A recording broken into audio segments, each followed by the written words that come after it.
तर नमस्कार रामभाऊ. आजचा विषय असा आहे, शनी जयंती हा मुख्य स्रोत धरला आहे आपण. कारण की बजरंगबली ह्या देवाने सगळ्यांचंच आरोग्य नीटनेटकं ठेवलेलं आहे. आणि निसर्गातल्या बऱ्याच देवीदेवता आजही मानवाच्या कल्याणासाठी कार्यरत आहेत.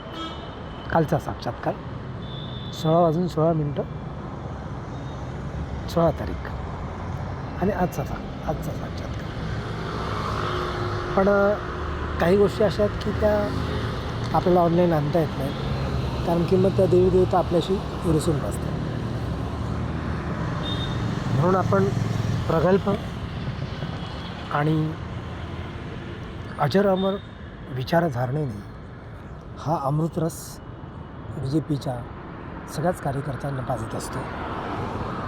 तर हा सोमरस आहे ॲक्च्युली.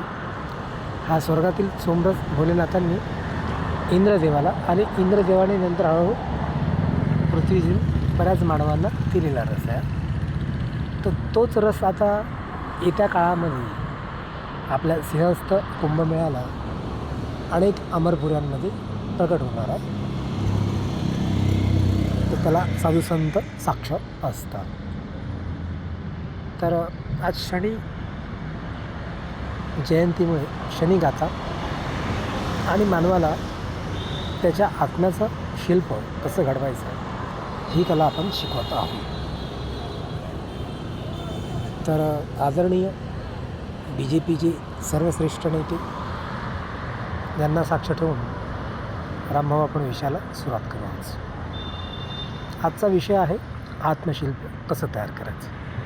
तर बाळांनो, आज गेली अनेक वर्ष आपण SHK नावाने म्हणजेच शरद हरिभाऊ कटारे असं जर बोललं तर काही जातीयवादी तुफानांना आपला राग येतो, किंवा शिवरायांना जे घरातलेच शत्रू होते, स्वकीय शत्रूंचा पराभव न करता आपण थेट जंगल गाठलेलं आहे आणि जंगलातून तपस्या करून आपण परमेश्वरी साक्षात्काराद्वारे अनेक गोष्टी साध्य केल्या.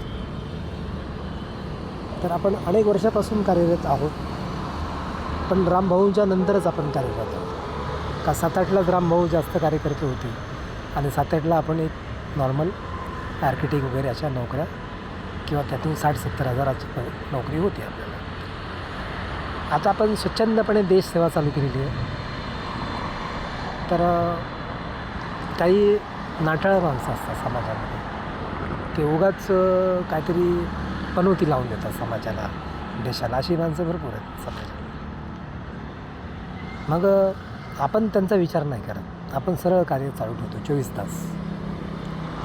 BJP आत्मा भरून तुमच्या प्रत्येकाच्या मागे स्फुरदीप्ती भरून सतत 24 तास उभा आहे. कठीण प्रसंगी BJP RSSचा आपण फौलादी पाठीराखा झालेली आहे. अनेक वेळा उच्च नेत्यांची काँग्रेस आणि काँग्रेसच्या काही मूर्ख पिशाच्यांनी खच्चीकरण केले होते BJPच्या नेत्यांची. त्यांनाही वठणीवर आणलं आहे. आता त्यावेळेस सुदर्शन चक्राचा उपयोग आपण करून गपचूपच साधून करून अनेक मातबर नेत्यांना देशोधडीला मिळवलेले आहे. आता हे काळचक्र जाणून आहे, भोलेनाथांच्या काळचक्राला ही गोष्ट माहिती आहे.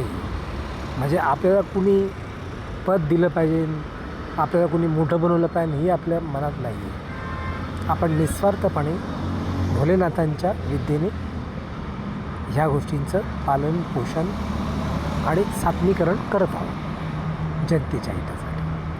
म्हणून आज गुजरात येथून लोकमानस जाणती जनता, हुशार नेते व BJP सर्व महानुभावास मी जिकिरीने रणचंडी आईसाहेब विश्व नियमनकर्ती हिचा लाडका पुत्र यमसेनापती अग्रज अशा न्यायदेवता शनिदेव महाराज यांच्या कृपा नियमावली तुम्हा सर्व भारतीय जनतेस देण्याचे योजले आहे.